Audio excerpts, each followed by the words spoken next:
자, 안녕하세요. 자, 올해는 뭐 설명하기 어려워가지고 세법학은 그거보다는 좀 얘기 들어보면 이제 멘탈이 나간 상태에서 문제 풀었다 오던데. 자, 문제 가보겠습니다. 이게 올해도 작년하고 좀 비슷한 게 이게 타겟팅을 좀 많이 한 것 같아요. 이렇게 딱 꼬집어서 물어보는 게 되게 많았어요. 써야 되는 범위나 이런 것들. 그러니까 이게 논술 시험이라기보다는 이제 원래 논술은 이제 논리 전개 뭐 이런 게 있어야 되는데 그런 게 많이 없어지고 채점에 대한 어떤 평 이런 것들이나 소송 뭐 이런 것 때문에 좀 더 단순하게 문제를 내는 듯 합니다. 그래서 이게 타겟팅한 거기 때문에 대충 두리뭉실하게 답을 해서는 점수를 잘 받기 힘들어요. 첫 번째는 23년 3월에 부가세 환급 결정을 받았어요. 뭐 조기 결정 신청했을 수도 있고 뭐 여러 가지가 있죠. 1월 달 거. 부가세 환급이 A사에 법인세하고 충당됐어요. 직권으로 충당될 수도 있고, 그렇죠? 아니면 환급 결정 받은 다음에 나중에 충당되는 거니까. 아니면 신청에 의해서 충당될 수도 있죠. 첫 번째는 이제 환급금의 발생 원인 세 가지가 있는 거는 잘 적었을 거예요. 요거가 조금 어려운 거예요. 환급금은 결정이 즉시 결정이 즉시. 썼어요? 그래요? 자, 어쨌든 충당의 방법은 두 가지예요. 직권하고 아니면 신청에 의한 충당. 그걸 필요적 또는 임의적이라고 설명을 하죠. 그래서 오납금, 관납금, 환급세액으로 구별이 돼요. 오납금의 키워드를 잘 적는 게 중요한데 부존재나 당연 무효다. 그래서 특별히 경정 청구 같은 거 없이도 그냥 환급금 내놔라 부당이득 반환이니까 주는 거고 관합금은 이게 무효는 아니죠. 그런데 이제 결정 경정 이런 걸 받아야 돼요. 그래서 취소 결정, 감액 결정에서 감소되는 세액이고 매출세액보다 매입세액이 크고 환급세액 같은 거죠. 중간연합 기납부세액이 결정세액보다 크다라고 했을 때 돌아오는 게 환급세액입니다. 이게 이제 결정 시기는 환급금으로 확정돼요. 그럼 부가세 매출세액보다 매입세액이 많아요. 환급금은 결정되죠. 그럼 국기법은 즉시 결정하라고 돼 있어요. 국세 사무처리 규정 이런 거 있거든요. 그러면 내부적인 결정은 열흘 안에 해줘라, 20일 안에 해줘라 뭐 이런 것들이 있는데 법은 즉시 결정합니다. 충당은 직권 그리고 신청에 의한 충당 이걸 방법으로 쓰시면 돼요. 근데 이제 직권 충당은 납부 기한 전 징수 사유가 있거나 혹은 체납된 국세가 있으면 동의를 필요로 하지 않고 즉시 직권을 충당하는 거죠. 근데 우리 친구는 답안지가 왜 여기 있는 거야? 아, 오자마자 다시 쓴 거야? 아, 그렇죠. 자, 좋습니다. 저는 답안지를 안 내고 가져왔는 줄 알고 지금 좀 놀랐습니다. 놀랐어. 가지고. 예. 임의적 충당이 있습니다. 임의적 충당은 납부 고지에서 충당하는 국세, 그리고 자진 납부하는 국세가 있습니다. 그래서 두 가지 경우에 신청한 경우에 하나에 충당한다. 사례 2는 요게 좀 아주 옛날 대법원 판례거든요. 그걸 좀 냈어요. 근데 이게 세법에 나름 힌트를 준 거야, 힌트를. 근데 여러분 이걸 함정이라고 생각했던 친구가 많은데 셀프 함정이 너무 많은 것 같아. 그래서 이 있잖아요. 취지가 명백한 거예요. 취지가 과세. 형식에 구애받지는 않는다는 거. 이의 신청서를 꼭 제출하는 게 아니라 부가처분 취소해달라는 명백한 취지로 해명자료 제출서라는 이름으로 제출했다 하더라도 그것이 명백하다라고 하면 이의 신청서를 볼 수 있다라는 거죠. 근데 그것까지는 좋은데 이의 신청은 선택적 절차에 불과하기 때문에 이의 신청에 대한 거부 처분이 나온 후 심사 청구 또는 심판 청구 둘 중에 하나를 택하여 행정심판의 절차를 거치고 그 다음 행정소송을 거쳐야죠. 근데 그거를 하지 않았다는 얘기는 행정심판 전치주의에 위배된다는 얘기예요. 자, 이의 신청으로 볼 수 있는지 그리고 그 사유.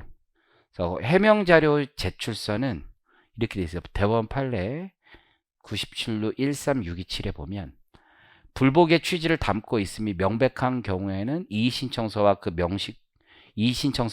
명칭과 서식을 달리하더라도 이의 신청으로 볼 수 있다. 법원 판례 문구 그대로예요. 설령 해명자료 제출서를 이의 신청을 제기한 것으로 간주하더라도 심사 청구 또는 심판 청구를 거치지 아니하고 곧바로 행정소송을 제기할 수는 없어요. 행정심판 전치주의에 위배한 부적법한 소송이다. 갑이 조세 소송, 행정 소송을 제기하기 전에 할 수 있는 구제 절차. 이의신청은 제외하고 그럼 행정심판을 쓰면 되죠. 그런데 이 행정심판이 두 개가 있죠. 그래서 심사 청구하고 심판 청구가 있고 이 둘은 선택적 절차라는 겁니다. 그래서 행정심판은 위법 또는 부당한 처분을 받거나 필요한 처분을 받지 못한 자는 과세처분이 있으면 안날로부터 90일 이내 행정심판을 제기할 수 있고 이러한 행정심판은 심사청구 또는 심판청구가 돼요. 둘로 나뉘고 어느 하나만 청구할 수 있고 중복 청구하면 둘 중 뒤에 제기된 청구는 각하입니다. 형식적 요건을 갖추지 않습니다. 여기까지만 써도 충분해요. 청구의 상대방은 심사청구는 국세청장에게, 심판은 조세심판원에게, 결정은 청구받은 날로부터 90일 이내 하게 돼 있고 인용기각, 각하, 재조사 결정 등으로 나뉘죠. 문제 2번을 가보면 이제 좀 뒤쪽인 거죠. 국외자산의 양도와 출국세 문제가 있어요. 사실 출국세는 실무적으로 거의 아직 운용되진 않고 있는데 법학적으로 냈나 봐요. 갑은 국외자산 X를 10만 달러에 취득하고 30만 달러 양도를 했어요. 다른 자산을 양도한 적은 없어요. 첫 번째, 국외자산 양도에 대한 양도소득세와 관련하여 납세의무자의 요건, 과세대상 자산. 그러면 양도소득세 편이 있고 우리 법조문에 보면 국외자산 양도편이 따로 있어요. 거기에 과세대상 자산까지 열거돼 있죠. 근데 여기서 뭐가 빠지냐면 주식 같은 게 빠져 있어요. 일반 주식. 그래서 요건은 잘 썼을 것 같아요. 해당 자산의 양도일부터 계속하여 국내 주소 또는 거소를 둔 거주자에 한하여 국외자산 양도에 대한 양도소득세 납세의무가 있고 이때 이 거주자는 앞쪽에서 차용해요. 그래서 정의규정을 차용해서 주소를 두거나 183일 이상의 거소를 둔 개인을 말한다 이렇게 되지. 여기까지 쓰고 여기도 쓰면 좋아요. 여기도 일반적으로 썼어요? 진짜요? 여기까지만 썼어요? 그래요. 그런 건 필요 없어요. 단기 외국인 필요 없는 쓸데없는 것을 이런 말도 여러분 되게 중요한 말이에요. 사실 법학에서는 계속하여인지 단속적인지 연속적인지 이런 것도 중요한 건데 잘 안 써요. 여러분들 나중에 답안 채점해 보면은 자기는 맞았다고 생각해. 계속하여 이런 중요한 말이 다 없어. 실제로는. 아, 내가 5년 이걸 안 썼네. 미안합니다. 제가 안 썼습니다. 모르고. 자, 5년 들어가야 됩니다. 5년 이상. 계속하여 5년 이상. 조문 보고 써야 되는데, 고맙습니다. 미안합니다. 5년 이상 이거 써야 되는데 제가 모르고 안 썼네요. 자, 좋습니다. 거주에 들어가야 되고 요 밑에도 쓰셔야 되고 과세 대상 자산 있죠? 과세 대상 자산은 이렇게 돼 있어요. 토지, 건물, 부동산에 관한 권리, 취득할 수 있는 권리, 지상권, 전세권, 부동산 임차권. 사실 이게 뭐가 다르냐면 부동산 임차권이 우리나라 국내 자산은 등기된 것만 되고 국외자산 등기 여부와 관계없어요. 이게 조문에 있긴 있어요. 기타 자산이라고 하는 거 있죠. 1그룹 안에 있는 것들이에요. 그래서 부동산과 함께 양도하는 영업권, 특정시설물 이용권, 과점주 주식, 골프장, 스키장 뭐 이런 것들이 있어요. 특정법인 주식도 다 들어와요. 물음 2를 보시면 이게 조금 이게 좀 세부적인 내용이죠. 외국 납부세액의 공제 방법 및 절차를 설명하고 국외자산 양도, 양도소득세액의 범위를 제시하죠. 자, 가보면 첫 번째 외국 납부세액은 이중과세 문제가 있으니까 공제해 주는 거고 두 가지 방법 중에 하나는 세액공제 방법하고 필요경비 산입하는 방법 둘 중에 하나를 선택할 수 있어요. 근데 이 중에 이제 세액공제만 물어본 거죠. 이제 공제 방법은 이래요. 해당 과세기간이 국외자산에 대한 양도소득세 산출세액에 그러니까 이런 거야. A국하고 B국 두 군데서 양도했으면 이게 국내 자산하고 합산하진 않고 국외 자산이잖아요. 그럼 해외에서 두 개의 국가에서 양도했을 수도 있잖아. 그럼 요거에 양도소득세 산출세액이 있을 거야. 국외 자산에 대한 양도소득세 산출세액에 해당 국외 자산이 양도소득 금액에서 해당 국외 자산 양도소득 금액이 그 과세기간 국외 자산에 대한 양도소득 금액에서 차지하는 비율. 양도소득 금액이 있어요. 얘가 100이야. 얘가 또 200이야. 300분의 100. 국외자산 전체 같은 누진세율이 적용될 수 있잖아요. 이거에 대한 산출세액이 있을 거 아니야. 요거 의미하시겠죠? 금액을 한도로 한다는 거지. 그러니까 A국가에서는 세율이 30%, 여긴 40%. 근데 우리나라의 평균적인 이걸 가지고 왔을 때 국외자산에 대한 건 35%라고 하면 얘는 한도 안 걸리고 얘는 한도 걸리겠다. 뭐 이런 뜻으로 이해하시면 돼요. 한도로 국외자산 양도소득세액을 해당 과세기간에 양도소득 산출세액에서 공제한다. 그러니까 우리나라에 있는 국내 자산의 양도소득과 합산한 일은 없어요. 국외자산끼리 합산을 해. 그래서 기본세율을 때려도 국외자산 합산된 거에 대해 기본세율을 때려. 근데 외국 납부세액에 대해서 국가별로 다르니까 국가별 한도 방식을 이런 식으로 적용한다는 뜻이에요. 어렵죠. 국외자산 양도소득세액을 공제받고자 하는 자는 신청서를 같이 제출한 거예요. 양도소득세액 신청서를 기한 내 관할세무서장에 제출하고, 세액의 범위 이런 건데 옛날에 없는데 그런 얘기 했던 거 기억나는지 모르겠는데, 예를 들어서 법인세 외국납부세액 공제를 하잖아요. 그러면 베트남의 베트남 외국인 계약자세 이런 게 있어요. 이런 거 법인세로 보면은 외국납부세액 공제 대상이 되는 거야. 그럼 여기서 말하는 양도세액의 범위는 외국에서 낸 모든 세금이 아니라 국외자산 양도와 관련하여 내는 세금을 얘기하는 거야. 거기에는 해외마다 나라마다 이름이 다 다르니까 개인의 양도소득 금액을 과세표준으로 하여 과세된 세액, 이게 일반적인 양도소득세가 있을 때고, 거기에 썰택스라고 있겠지. 썰택스, 부가세가 있을 수 있잖아. 부가가치세가 아니다. 그 부가세까지 다 인정을 해주는 거지, 기본적으로.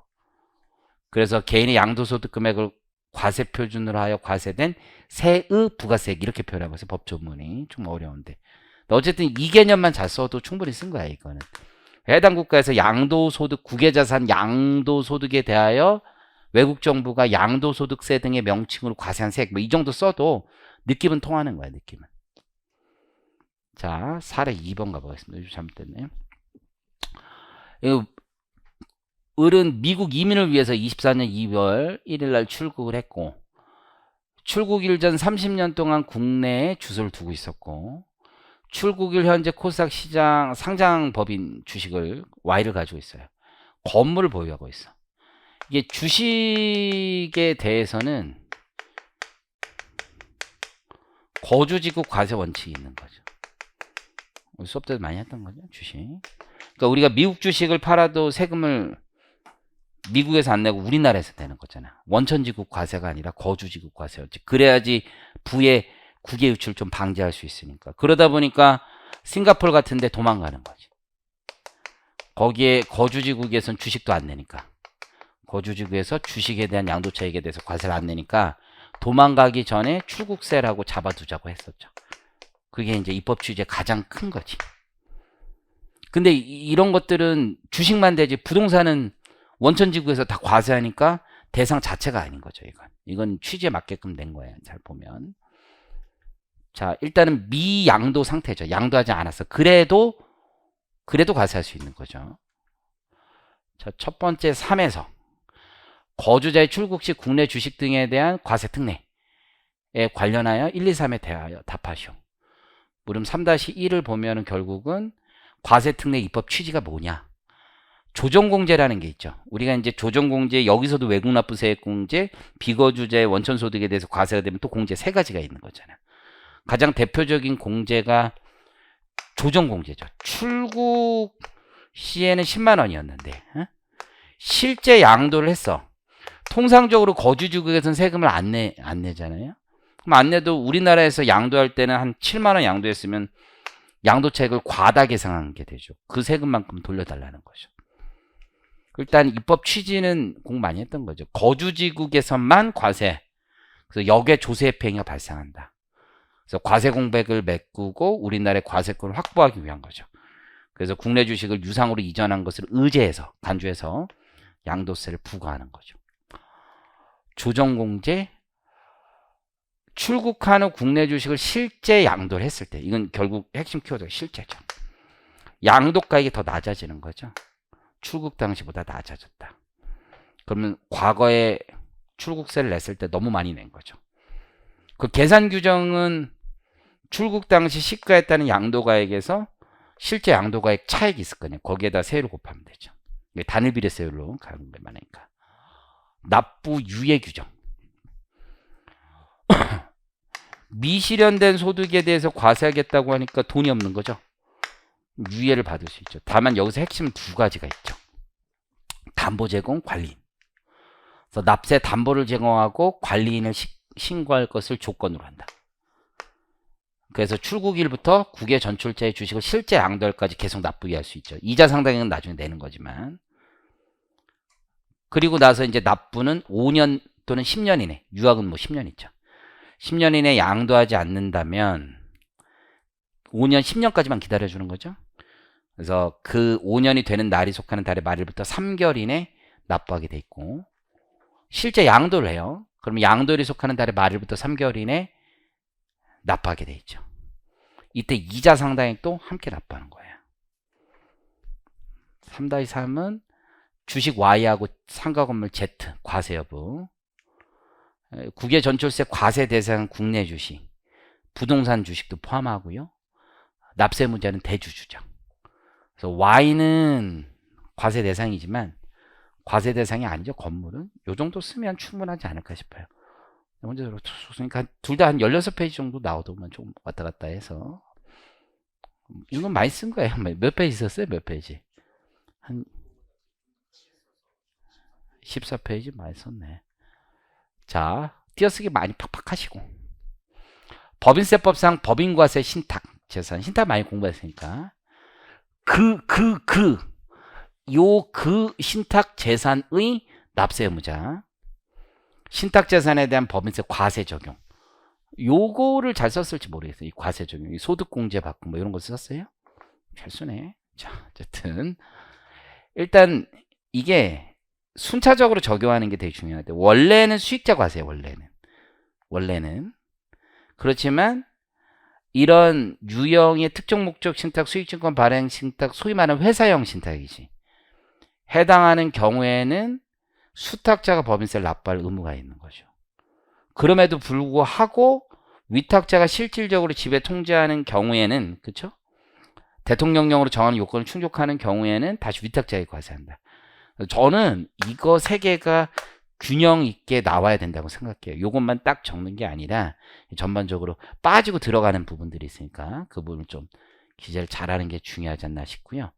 법인과세 신탁재산의 납세 의무자는 수탁자고, 다만 2차 납세 의무도 이제 좀 기재했는데 이거는 기재하는 게 더 좋다고는 생각을 합니다. 그래서 법인세 등을 충당하지 못한 경우 수익자가 제2차 납세 의무를 진다. 법인세 과세 적용은 일단 구분격리, 구분과세. 그래서 고유재산과 수탁재산이 있다고 했었잖아요. 그래서 신탁재산을 내국법인으로 모아 법인세를 과세하는 경우 그 신탁의 수탁자는 신탁재산에 귀속되는 소득과 그 이외의 소득, 그러니까 고유계정이라고 하는 거죠. 구분하여 법인세 납부한다. 신탁재산을 하나의 법인으로 보는 거죠. 그래서 법인세를 과세하기 위하여 사업연도를 정해야 되고 설립일과 해산일을 정해야 되고, 왜냐하면 이건 설립 등기하는 게 아니니까 수탁자가 해당 재산에 사업연도 별도 신고하고, 소득공제 제일 중요한 것 중에 하나죠. 이중과세 조정을 위하여 법인과세 신탁재산이 수익자에게 배당한 금액에 대하여는 소득공제 적용하고, 소득공제 적용받은 신탁재산으로부터 수입배당금을 받으면 입금분산입 적용하지 않는 거죠. 이 정도. 그 다음에 문제 3번 가볼게요. 어음 차입금의 이자 비용을 과소계상하는 방법으로 분식결산을 했습니다. 법인세. 사실과 다른 회계 처리했다는 경정 세액공제를 얘기하는 거죠. 그 드러났고 외부감사의 법률 위반으로 기소되어 유죄 판결까지 받았습니다. 형이 확정됐고 법인세 부과처분에 과소계상되었던 비용을 송금산입하지 않았고 주장하면서 경정 청구한 거죠. 환급을 바로 해주지 않고 세액공제 방식으로 해주는 거죠. 입법 취지, 세액공제 요건, 그러니까 아무나 다 해주는 게 아니죠. 피를 봐야죠, 피를. 그렇죠? 담당 회계사 이런 사람들. 그리고 공제하는 방법에 대해서 써봐라. 첫 번째 경정세액 공제, 이게 분식회계에 대한 제재죠, 제재. 분식회계로 환급할 세액을 즉시 환급하지 않고 납부할 세액에서 차감한다.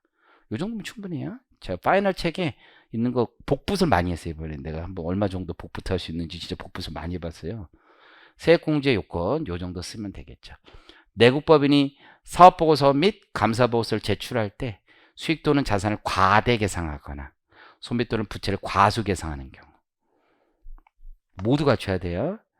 그러니까 자산 과대, 세금을 많이 냈다는 얘기. 두 번째는 경고, 주의 등의 조치를 받아야 돼요. 소속 공인회계사가. 이제 저희 회계법인도 이번에 금감원 감리받았는데 저도 경고 정도 혹시 주의 정도 살짝 걱정했는데 아무것도 없었습니다. 부르지도 않더라고. 자, 세 번째 공제 방법. 모든 세액 감면이나 공제를 적용한 후에 적용하는 거고 과다 납부한 세액의 20%를 한도로 하고 공제 후 남아있는 과다 납부한 세액은 이후 3년대 2월하여 공제합니다. 이것도 다 복붙한 것 같아. 근데 소득세 아까 그 5년은 세법 그냥 너무 자신 있어가지고 복붙을 안 해가지고 그런데 무슨 3번 가보겠습니다. 해산한대요. 해산. 법인세법상 사실과 다른 회계 처리로 남겨진 과다 납부한 세액 공제 방법. 이거는 조금 어려울 수 있어요. 해산이 두 개가 있어요, 여러분들. 기분이 잘 되죠. 합병으로 인한 해산. 의제사업연도에서 배우잖아요, 그렇죠? 그리고 청산으로 인한 해산. 요게 있으니까 합병은 승계 그걸. 그리고 청산으로 인한 해산은 청산소득에서 까는 방식인 거죠. 합병 또는 분할에 따라 해상할 수 있어요. 승계하여 세액공제로 넘어가는 거예요. 그 이외의 방법에 따른 거. 그런 경우에는 즉시 환급해주는 청산소득에 대한 법인세 납부세액에 빼고 환급까지 가는 거죠. 아마 요거는 잘 썼을 텐데 요거는 거의 쓴 사람이 없다고 봅니다. 그죠? 거의 뭐 네? 밑에만 합병분할. 그러니까 해산이라는 개념이 상법상에 두 가지가 있다라는 생각을 좀 하셔야 되는데 기대하지도 않습니다. 자, 문제 4번. 요거는 제가 모의고사 냈던 거에 나는 기억도 안 나. 낸 거 살 기억도 안 나는데 냈다고 자꾸 그래가지고 그거를 꺼내가지고 문제랑 상관없이 복붙해서 답 썼습니다. 지금 그래가지고 문제랑 상관없이 이 문제랑 상관없이 계산 빼고는 나머지 복붙해서 썼어. 그러니까 똑같더라고. 그래가지고 가보겠습니다. 첫 번째 입법 취지 과세 요건 그래서 그대로 썼어요. 그래서 초과배당은 실질이 최대 주주가 증여한 것과 동일하다. 그래서 최대 주주가 배당받은 후 증여하는 경우와 동일하다. 이게 직접 주는 거랑 똑같은 거잖아요. 증여세와 배당소득세를 함께 부과하는 것이 과세 형평에 부합한다는 얘기입니다. 그러니까 받아서 주는 거나 직접 주는 거랑 똑같은 결과는 똑같은 거예요. 돈이 생긴 건 똑같은 거죠. 아빠한테 돈 받는 거랑 엄마한테 돈 받는 거랑 차이가 있어요? 있어요? 왜 있어요? 엄마가 좋아요? 아빠가 좋아요? 엄마가 주는 게 더 좋아요? 아니요, 돈은 아빠가. 그래요? 아빠 거는 뽀라 먹어야 되겠다 이런 생각을 해요? 아빠한테 돈 있어요. 그래요. 모르겠습니다. 종민이는 내가 종민이한테는 돈 안 준다고 하니까 종민이는 그럼 아빠가 자기 부양하고 있을 때 그런 단어 쓸 때 부양하고 있을 때 최대한 쪽쪽 빨아먹어야 되겠다. 근데 빨아먹어야 되겠다는 단어가 더 충격적인데 어쨌든 간에 그런 얘기를 하더라고. 과세 요건 요거죠. 두 가지 요거죠. 증여자 수증자 요건이죠. 최대 주주가 배당 포기하거나 보유 지분에 비하여 과소계상 받아야 돼. 최대 주주의 특수관계인이 보유 지분에 비하여 초과 배당을 받아야죠. 그렇죠? 지금 그래서 이 요건에 충족되는 애들은 실질적으로 말 못하는 거죠. 증여세가 추가 과세되기 때문에. 사례 2번 1, 2에 답하시오. 초과 배당에 따른 이익의 증여와 관련된 초과 배당 금액을 계산하고 계산 과정 근거기죠. 이런 거죠. 지금 10억을 주기로 했으면 5, 3, 2 이렇게 받아야지. 얘가 5억, 3억, 2억 받아야 되는데 3억보다 더 많이 받은 거죠. 그러니까 8억에서 3억 뺀 5억을 받았는데 이게 들어오는 게 예로부터 들어온 거잖아요. 지금 보니까. 그러면 얘는 실제로 값은 1억이니까 4억을 포기했고 을은 지금 2억을 받아야 되는데 1억만 받았으니까 1억을 포기한 거죠. 그 중에 아빠가 준 건 4억인 거죠. 이렇게 하면 되겠죠. 결국 4억만큼의 초과 배당에 대한 문제가 있는 거죠.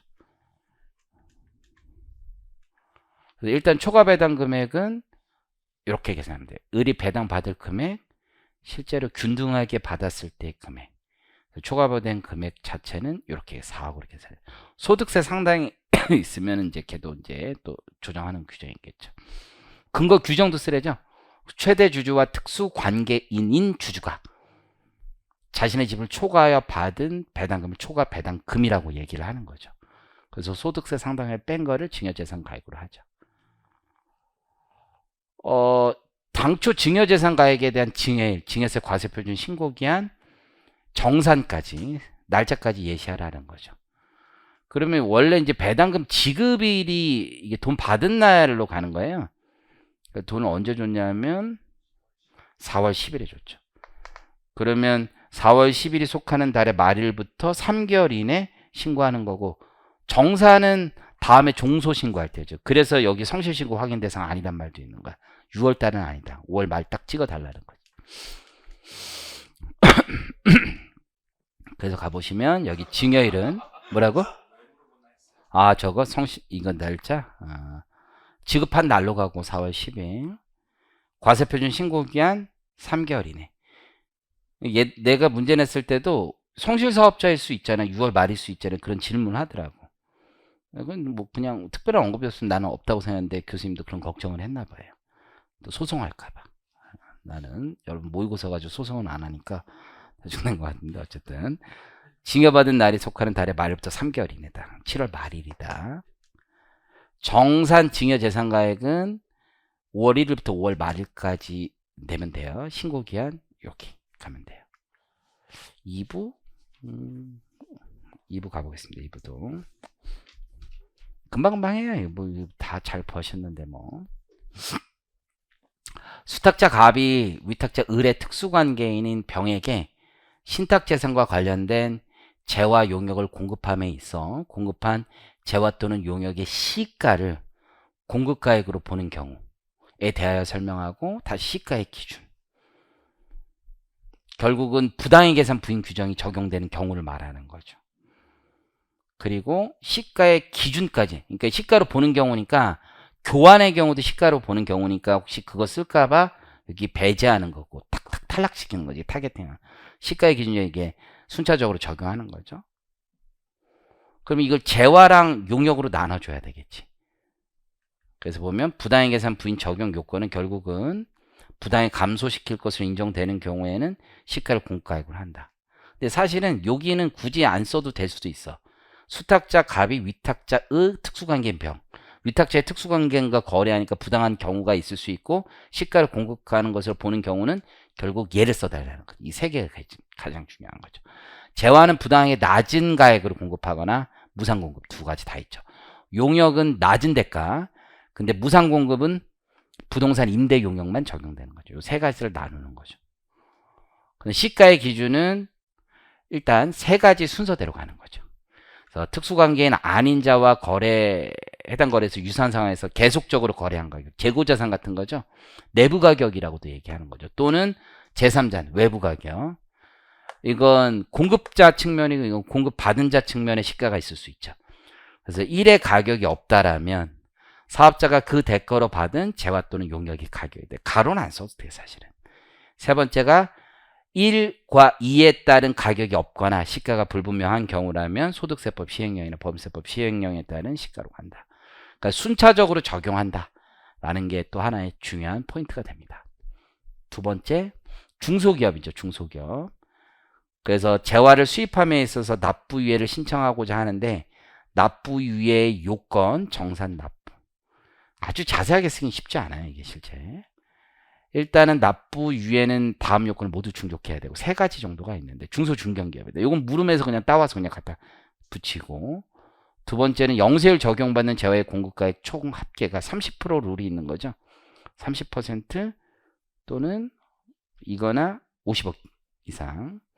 중견기업은 30% 절대 금액은 없고. 마지막으로 다음 요건을 모두 충족. 이것도 어떻게 다 씁니까? 이거 솔직히. 그렇죠? 체납 사실 등이 없을 거 뭐 이 정도 적으면 되지. 뭐 그 정도 적은 거죠. 큰 기대하지 않아요. 어쨌든 얘는 세계는 좀 책에는 없어요? 파이널에는 그래요? 좋습니다. 제납사실 없을 거. 이 정도만 적으면 돼. 이 정도만. 너무 많이 물어봤어. 정산납부 있죠. 정산납부. 그래서 유예를 받고자 하는 사업자는 예정신고 또는 확정신고 조기환급 신고를 할 때 공제하는 매입세액과 납부세액을 정산하거나 추가 납부하면 되겠죠. 근데 이게 납부제라는 건 뭐냐면 납세지 관할 세무서장에게 납부한 세액은 세관장에 넣은 거로 보니까 왜냐면 매입세액을 내지 않았어도 정산하면서 하는 거니까 세관장에 납부한 것을 의제해 주는 거야. 물음 3번. 포괄양수도 대리납부죠. 대리납부 절차 그리고 발급과 부가세 신고 납부에 미치는 영향. 요거를 좀 잘 못 썼을 것 같기도 한데 우리 세무회계 배울 때 많이 나오는 거잖아요. 이게 기납부세액으로 빼주는 거죠. 그래서 공급하는 자도 세금계산서 이게 포괄양수도와 관련해서 발급해야 되고 신고 납부에는 기납부세액으로 빼준다. 그거를 잘 기재하면 좋아요. 자, 포괄양도시 대리납부 절차. 사업을 양수받은 자는 그 대가를 지급하는 때 대가를 받은 자로부터 징수하여 그 대가를 지급한 날이 속하는 달의 다음 달 25일까지 대리납부 신고서와 함께 납부하면 돼요. 그래서 이제 국세기본법에서는 얘를 이제 옛날에 이제 지금 신고서 제출하지 않아도 경정 청구할 수 있는데 이걸 신고서로 볼 수 있느냐 뭐 이런 판례도 있고 그러거든요. 세금계에서 발급해줘야 돼. 양수자에게 발급해주는 거야. 대리납부하는 경우에는. 그리고 양도자는 대리납부한 세액을 기납부세액으로 차감합니다.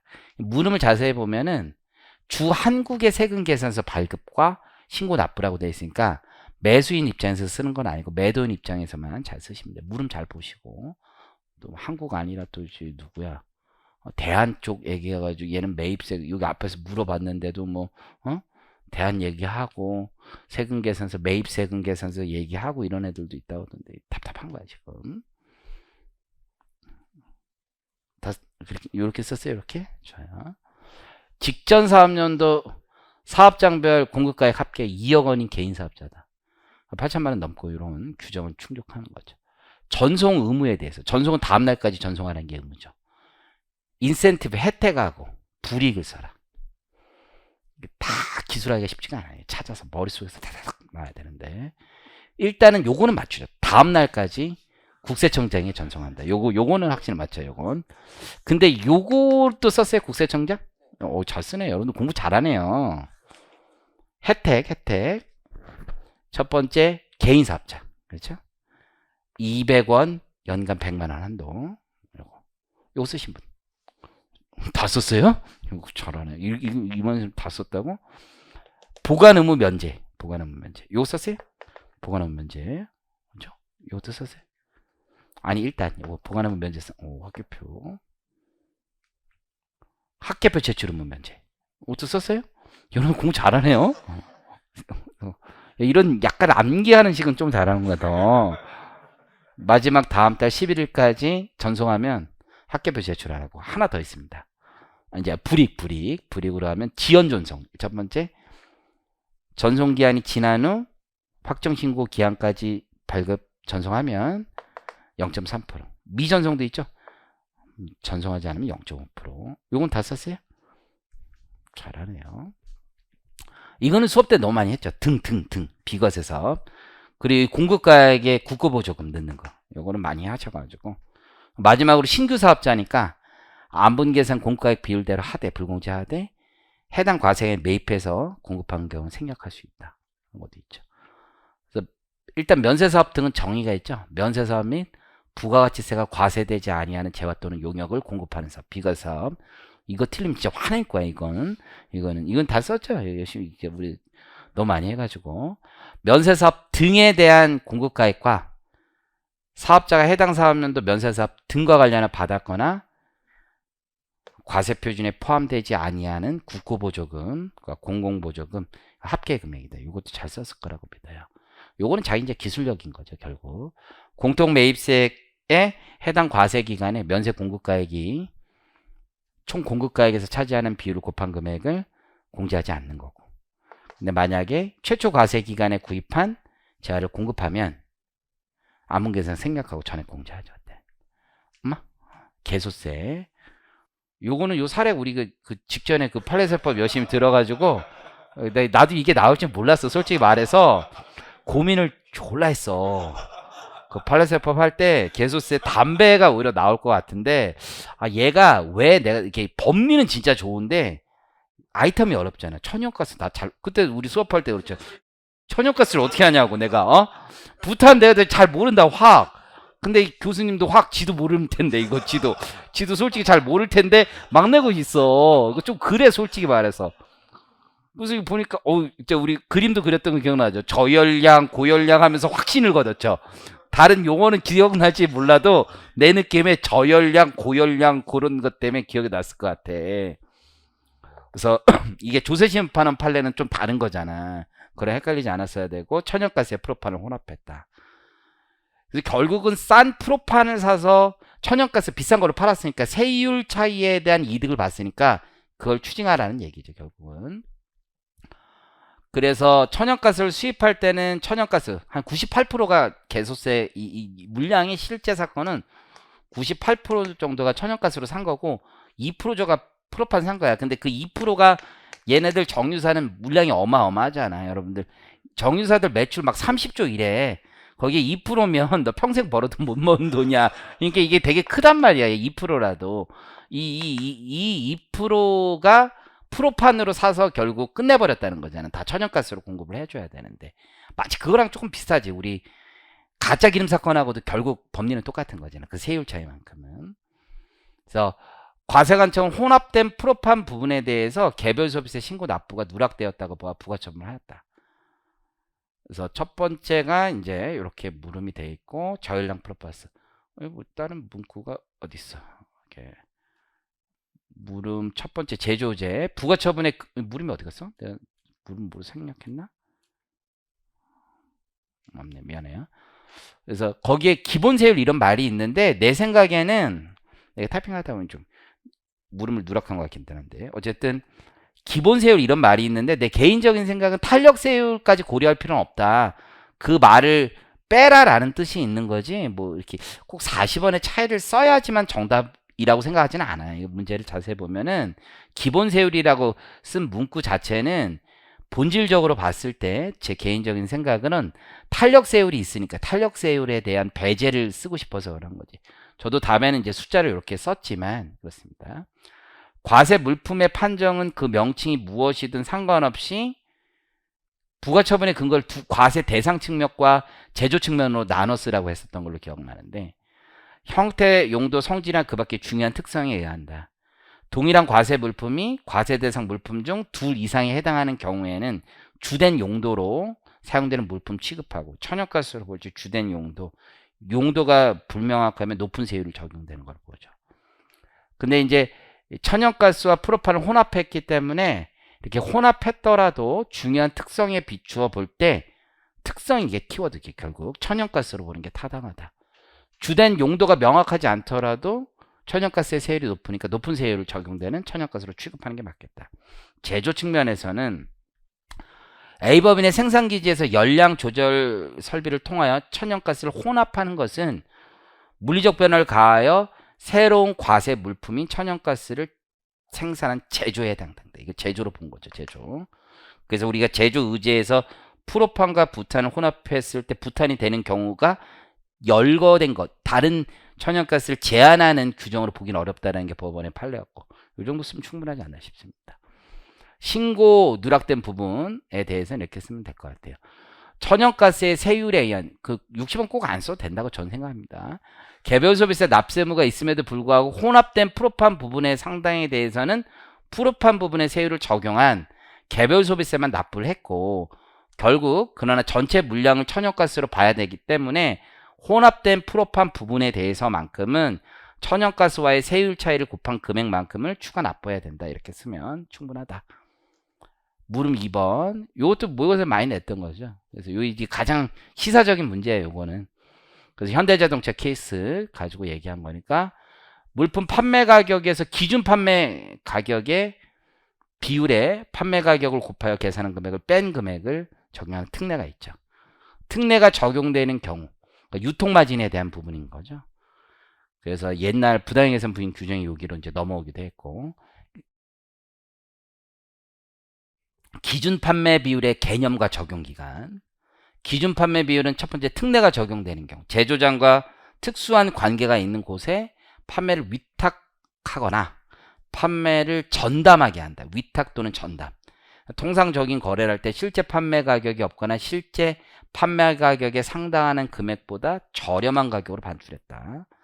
두 번째는 제조장에서 별도의 판매장을 거치지 않고 소비자에게 직접 판매되는 경우. 마지막은 동일한 점.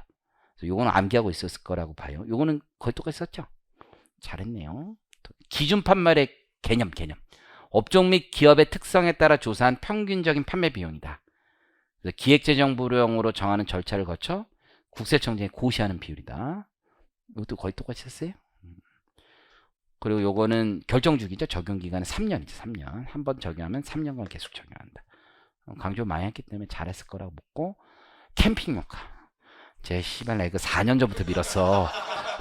4년 전부터 이거 법 나오기 전부터 이제 나왔어. 내가 짜증나 죽겠어 그냥. 나와도 그렇게 기분 좋지 않아. 나와도 4년 전부터 했어. 내가 4년 전부터.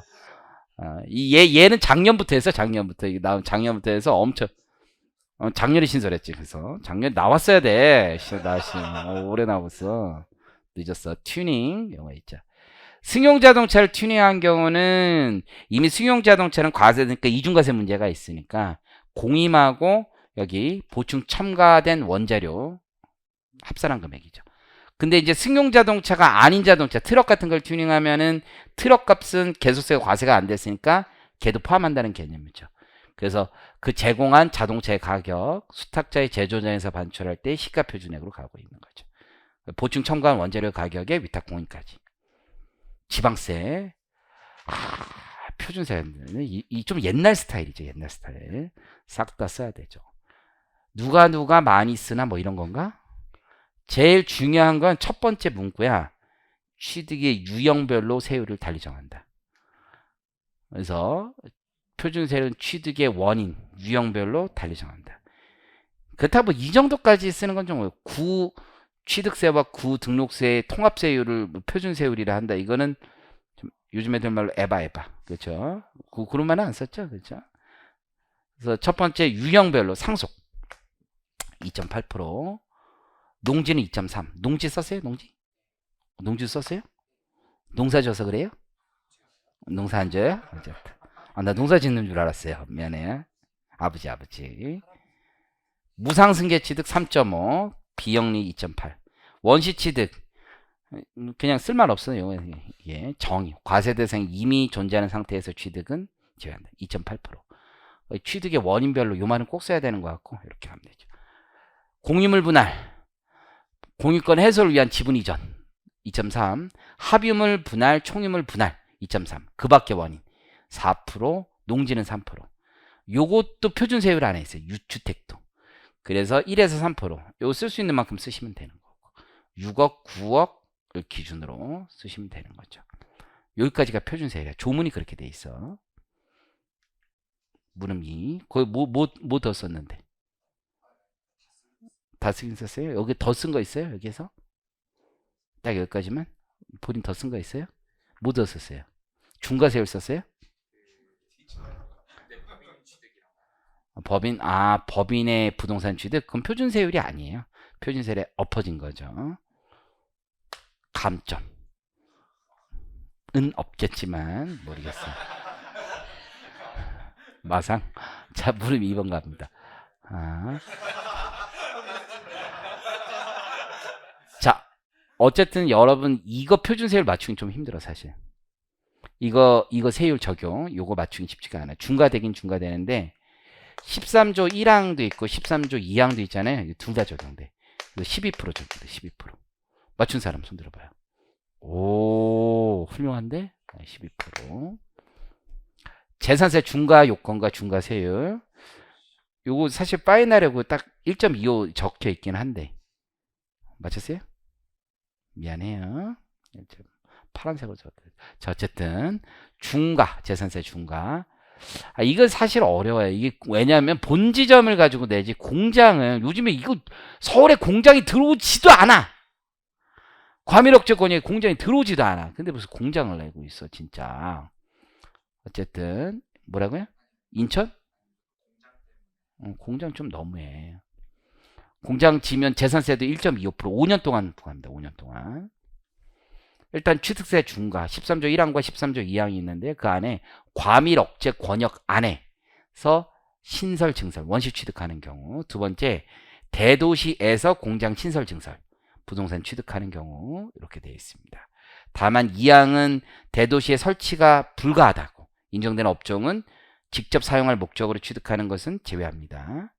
여기 이제 그 도시형 생활형 공장 뭐 이런 거 있어요. 그런 거 빼는 거 있고, 중과세율은 중복 적용이 돼요.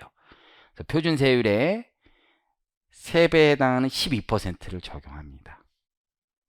13조 1항과 2항이 둘 다 신설 증설이잖아요. 뭐가 차이가 있는 거냐면, 참고 여기 보시면 1항에는 그냥 참고야. 사업용 과세 물건을 취득 대상으로 했어. 그래서 기계 장비 뭐 이런 것도 여기 다 들어가. 공장 안에 있는 거. 그런데 2항은 부동산 취득하는 경우로 과세 물건의 범위에 약간의 차이가 있는 거야, 사실은.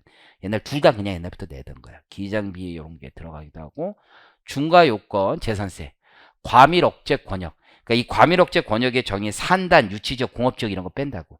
근데 여기도 13조 1항은 산단, 유치지역, 공업지역인데 여긴 산단하고 공업지역만 있고 막 이래. 조금 달라. 그래서 거의 비슷하긴 한데 5년 동안 재산세 중과합니다. 5년 지나면 뭐 거기 이제 터 잡았는데 뭐 하겠어. 1.25% 0.2에 5배. 이건 좀 너무 지엽적이지 않았나라고 생각합니다. 저는 영농조합법인 이런 거 되는 것도 이렇게 바람직하지는 않다고 생각을 합니다. 근데 보니까 이 영농조합법인이 아니라 회사를 또 쓴 애들이 있더라고. 비슷한 동네니까. 그죠? 그건 조금 조합법인 조합원 쓰고 회사는 비조합원이 들어갈 수도 있고 이게 좀 다른데 좀 그래요. 그 다음에 농업인에 해당하죠. 현물 출자하고 거기서 배당 소득이 있다. 근데 환지 예정 지정받은 것과 관련된 것들은 다 배제하는 조문이 있으니까 그것도 물음에서 아예 배제시켜 놓은 거죠. 딴 얘기 하지 말라는 거지. 그래서 이런 부분들이 대부분 딴 얘기 하지 말라는 거야. 대부분 딴 얘기 하지 마라. 쓸데없는 얘기 하지 말라 이거예요. 제안을 하는 거야. 여기 타겟에서 여기 몰아갔어. 소몰이 하듯이 몰아갔어. 근데 혼자서 몰아가는데 혼자서 양떼 중에서 그런 애들 있지. 나 여기서 딴 생각하면서 몰래 가. 그런 애들은 이제 점수 받기 힘든 거야, 거기. 자, 법인세 면제를 얘기했어. 법인세 면제. 이게 소득세법에 따르면 식량작물 재배업이 과세가 안 된단 말이야. 그것과 형평을 맞추기 위한 거죠. 영농조합법인도 어떻게 보면 도관에 불과하니까. 그래서 첫 번째 식량작물 재배업. 그래서 이게 조특법에서는 식량작물 재배업이라고 표현하는 거죠. 곡물 및 기타 식량작물 재배업. 그래서 발생하는 소득. 이걸 조특법에서 이렇게 표현하고 있고 전액 면제하죠. 기타 식량작물 재배업이 있죠. 이건 조합원 1인당 매출 기준이에요. 매출 6억 원 이하분은 면제해 주죠. 그 밖에 소득은 조합원 1인당 1200만 원까지 면제하는 거죠. 그래서 영농조합법인에서도 소 키우고 돼지 키우고 뭐 이럴 수 있단 말이에요. 식량 작물 재배업이 아니죠. 소 키우는 게 식량은 될 수 있지. 너무 잔인해요? 그러니까 고기 안 먹어요? 농을 먹지 마 그러면. 어쨌든 식량 작물 이렇게 돼 있는 거고 조합원 인당 1200만 원까지. 물음 2번 사례에서 갑이 현물 출자한 부동산이 농지인 경우와 농지 외 부동산인 경우로 구분하여 농지는 그냥 양도세 과세를 면제해 줄 수 있죠. 근데 2월 과세를 여기 농지 이외 거는 가능한 거죠. 그래서 이게 타겟팅을 잘 하면 되지. 농지라면 초지까지 포함해서 양도세 100% 감면해 주죠. 현물 출자했을 때. 근데 사후관리 규정도 같이 적는 게 마땅하다고 봅니다. 배점상. 그래서 3년 이내 그 지분을 양도하면은 이자 상당의 가산에서 양도세를 납부하는 규정. 사후관리 같이 적었어요? 공부 많이 했네. 지금 사후관리 안 적었어요? 요것만 적었어요? 요것만? 10점인데? 적었어요? 쓰라 안 했잖아. 자, 부동산인 경우 2월 과세를 적용받을 수 있습니다. 직접 사용하는 경우에는. 요건 부동산 이외, 그러니까 초지 농지 이외, 거기에 이제 작물 생산한 뭐 창고 보관 창고 이런 거 있거든. 그런 것들이고, 사후 관리는 50% 이상을 처분하게 되면 2월 과세 양도세를 납부합니다. 원래 2월 과세 영농조합법이 뭐 내라고 하는 거잖아. 그 당시 양도세를. 모름 3. 배당 소득의 소득세 면제 범위. 이게 그대로 들어오는 거. 식량작물 재배하면 끝까지 면제하게 하는 거죠. 근데 면제되지 않는 부분이라면 원천 징수하는 거죠. 5%. 분리과세하는 거죠. 그래서 첫 번째 요거 면제 범위는 그대로 통과하는 거. 100%짜리. 두 번째는 면제된 소득, 기타 작물 재배에 비해서 6억 뭐 이런 거, 거기서 발생하는 거. 1200만 원 이하의 배당, 1200만 원 쭉 들어오는 거죠. 원천징수의 5% 합산하지 않는다. 분리과세 여기까지만 물어보는 거죠. 요 정도가 딱 5점에 맞는. 여기 어디 있어? 여기 면제법 여기 10점이었어? 쌍쌍새끼도 어쨌든 간에 너 맞네 이것도 보니까. 좋습니다. 그렇게 치면은 앞에 것도 10점이 맞는데 10점이 사후관리 안 줘도 비슷한 분량인 것 같기도 하고, 앞에는 면제 5점 면제 그 정도 되네요.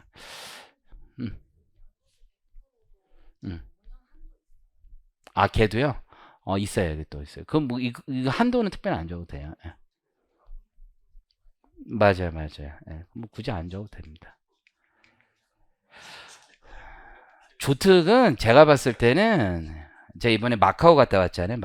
마카오에서 뭐 한 2, 30만 원 했어요. 나는 좀 도박이 재질이 있는지 따가지고 우리 애들 다 줬어요. 다 분배해 줬어요. 계속 분배하는데 계속 끝까지 분배가 계속돼야 돼, 애들이. 거기 보면 룰렛 같은 거 있잖아요. 막 돌아서 하나 고르는 거, 하나 들어가는 거잖아요. 그거 보면서 조특법 생각났어요. 룰렛 돌리기구나. 이거 카지노구나. 하나 맞추는 거구나. 140개가 되는 것 중에서 하나 맞추는 거, 이게 좀 그렇지 않나 이런 생각이 들더라고. 어쨌든 열심히 아무리 공부해도 다 맞추긴 힘들어요, 여러분들. 그래서 어느 정도 맞추는 거고, 최대한 법률상에 있는 요건에 맞추는 단어를 많이 쓰는 게 중요해요. 결국은 대충 하는 걸로도 좀 쉽진 않아요. 제가 봤을 때는 정확히 하는 게 되게 중요하고, 운도 중요하죠. 저도 뭐 개소세 이런 것도 내가 이거를 할까 말까 진짜 고민 많이 했어요. 저 이게 판례세법 할 때 고민 많이 한 거예요. 이거 넣을까 말까. 왜냐면 제 입장에서 여러분들 법을 줄여주는 것도 되게 중요하거든. 함부로 막 넣는, 그렇게 치면 2배, 3배 해야 되는데 다 놓고서는 하라고 하면 누구나 다 하는 거지. 줄여주는 게 중요한데 고민을 많이 했어요. 그래서 나 천연가스 모르는데. 근데 대신에 내가 어떻게 알아, 천연가스를. 대신에 여기 원래 숨겨져 있는 논리도 되게 많아. 이게 물리적 변화냐 화학적 변화냐 혼합이냐 뭐 이런 문제 되게 많아. 고등법원 판례 페이지 출력하면 90페이지야 이거. 그러니까 이거 우리가 이해할 수 있는 범위를 넘어. 대법원 판례가 짧은 뿐이지. 그래가지고 한 건데 쉽지 않은 건데, 그래도 이게 법리는 너무 좋아가지고 공부했던 게 그래도 주요했던 것 같고, 나머지는 많이 공부했다. 중요한 거 많이 나왔어요. 제가 봤을 때 다 중요한 거 위주로 많이 나왔습니다. 어디 하나 빠짐없이 다 중요한 거였고, 이 양도세 같은 경우도 실제 실무에서는 의미가 있는 거야. 이게 왜냐면 외국 납부 세액의 범위가 어디까지인가 되게 중요해. 우리가 세법학 할 때도 베트남 그 외국인 계약자세 이런 거 설명도 해주면서 고기가 어디까지냐, 이게 항상 핵심이거든. 외국에서 낸 법인세를 공제해 준다고 하는데 법인세가 어디까지냐, 이런 개념이 되게 많거든. 그런 걸 낸 건데 실무에서는 중요한 내용이에요. 그리고 이게 신탁 같은 경우도 전체적으로 균형 있게 기술하는 게 중요했었던 것 같고, 제가 평을 해보면 그렇습니다. 그리고 개념 위주로 많이 쓰시는 게 중요했어요. 정확하게 알고 쓰는 게 쉽지가 않아요. 그리고 여러분들 입장에서는 예를 들어서 이 결정 시기도 잘 쓰셨는데 이런 거 왜 내냐 이렇게 물어볼 수도 있거든요. 환급금 결정 시기. 이것도 우리 판례세법 같은 데 보면 그걸로 쟁점이 되게 많아. 결정 시기를 충당 전에 언제로 볼 거냐, 이런 문제가 있기 때문에. 그리고 51조 1항이 성격, 법정 성격에서도 결정 시기가 언제냐면 이런 것들을 다 물어보면 어려우니까 그냥 탁탁탁 찍어서 많이 물어본 것 같아요. 그래서 기본적으로 올해 세법학은 출제가, 물론 논리적 전개를 물어보지 않는 점은 저는 아쉽다고 생각이 드는데, 하도 소송 많으니까 그 전반적으로 중요한 주제를 딱 뽑아서 탁탁탁 물어보는 방식으로 당분간도 요게 유지되지 않을까 싶어요. 그러다가 누군가 총대 메고 다시 시작하면 또 가는 거거든요. 회계사 시험도 옛날에 그랬는데, 근데 당분간은 제 개인적인 생각은 총대를 아무도 안 맵니다. 우리 MG가 너무 무섭습니다. 소송이 너무 무섭기 때문에 적당히 가려서 낼 것 같습니다. 그래서 여러분들이 이제 저도 문제도 계속 디벨로핑 하는 게 이런 식으로 많이 바꾸려고 노력을 할 거고 해서 공부하시면 되고, 우리 합격했으면 좋겠네요. 자, 여기서 마무리하겠습니다. 감사합니다.